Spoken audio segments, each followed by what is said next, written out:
Mushroom Wonderland.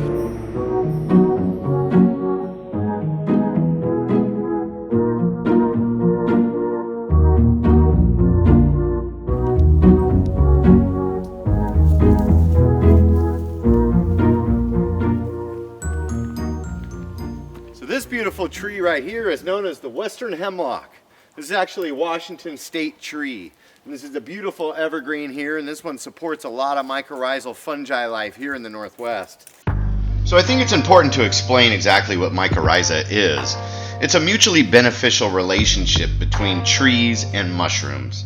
Thousands of mushrooms have mycorrhizal connections with some of the conifers here in the Northwest. The mushrooms simply cannot grow without these trees. Well, the mycelium can grow, but a fruiting body cannot be produced until it establishes a mycorrhizal connection with a host tree. Trees can sometimes take 30 or 40 years to reach maturity to an age where they actually have mycorrhizal connections with fungus. This tree has a very beautiful tapered kind of look. The branches are really kind of feathery. These trees have a fairly deep root base, so they can get pretty big. And as you can see, their bark is somewhat smooth when they're young, but as they get older, they start to get pretty furrowed and scaly like this. And it really does help them to survive forest fire, but nothing like how a Douglas fir would handle forest fire. This area of the country is actually known as the Western Hemlock Zone because they can predict in the future that the Douglas fir will no longer be dominating the forest, but these trees are going to take over. So the Western Hemlock supports all kind of mycorrhizal fungi life, probably just as much as the Douglas fir does. So really important trees for the mycoflora here in the PNW. So right here is a good example of Western Hemlock, Tsuga heterophylla. Heterophyllum meaning different size leaves, because these what we call needles or leaves, if you look, they're all there's three different sizes of them. Some of them are longer, some of them are shorter, some of them are medium. They're actually like oriented at kind of opposing angles on the branch. You see that? And so that's unique to Western Hemlock, is these tiny little needles. Even the longest ones, rarely longer than 3/4 of an inch, but three different size leaves, and they grow really flat and kind of wispy. And another unique characteristic, and this is a good example of this, as you can see this old rotten log that's probably 100 years old from the first time they logged this area. You can see this Western Hemlock, or the Tsuga heterophyllum, growing right here, and its roots are actually wrapping over the log. So this tree is notorious for growing on top of wood, so its seeds can easily germinate in rotting wood. It likes to grow on rotting wood, so you'll often see big downed logs with young Western Hemlock growing right on top of the log.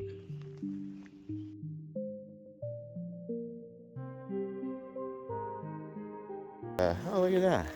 We got some Entomoma species growing right here. So mushrooms out here doing their thing in the spring. Beautiful.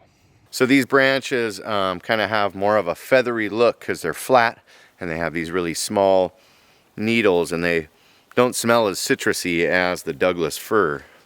If you look at the bark on a Western Hemlock, it is definitely not as furrowed as a Douglas fir, even in a huge specimen like this. But it is somewhat resistant to forest fire. So when brush fires sweep through here, this tree can survive relatively well. Western Hemlock is a very shade-tolerant species of tree, so it can grow here underneath the canopy of these huge Douglas fir, and it'll be just fine.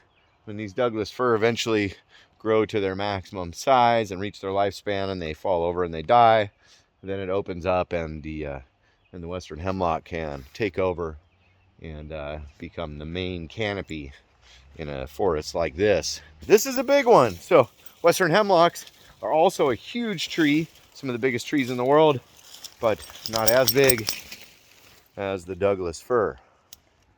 So there's a beautiful stand right here of all kinds of different ages, and you see really large Doug fir, but in a stand like this you just don't see young Douglas fir because it just can't germinate on this kind of ground where it's moss and duff.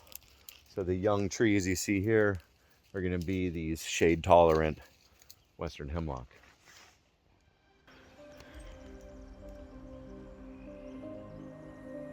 Here we are at the base of a Western hemlock, and if we look on the ground, look at all of these cones. So all of these, just millions, millions of Western hemlock cones. This is what the cones look like. They're just tiny, and they fall off, and when they get real spread open like this, that means that they've already dropped their seeds. But it's amazing the amount of cones that these drop, and they just fall into every little nook and cranny. And so it's no wonder that there's so many seedlings. Look in here, you can just see a ton of Western hemlock seedlings, because when you drop hundreds of thousands of cones per tree and they just bounce off every little crevice and fall in every little hole, you're bound to get some growing. So they are making a good living out here in this forest. So Gunner is at the base of a few large Western hemlock, and these trees are about as equally important as Douglas fir are to the mushrooms. So the mushrooms definitely have mycorrhizal connections with these Western hemlocks. And if you're looking for ectomycorrhizal mushrooms here in the Pacific Northwest, in a conifer forest, there's two different types of trees to really be looking out for. And that being Douglas fir, which I've talked a lot about, and the Western hemlock, which is a major player. It's a host to tons of mycorrhizal mushrooms here in the Northwest.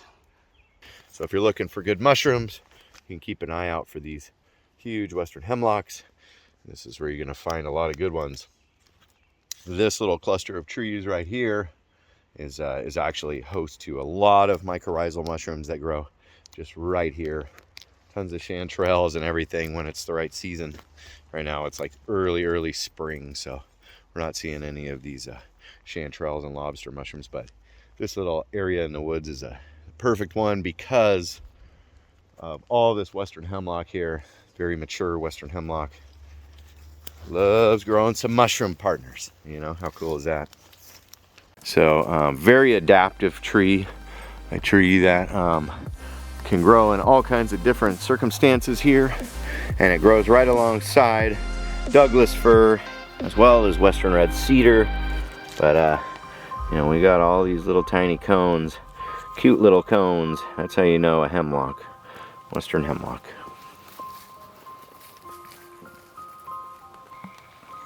Thanks for joining. We'll see you on the next episode. Take care, everybody. Come on.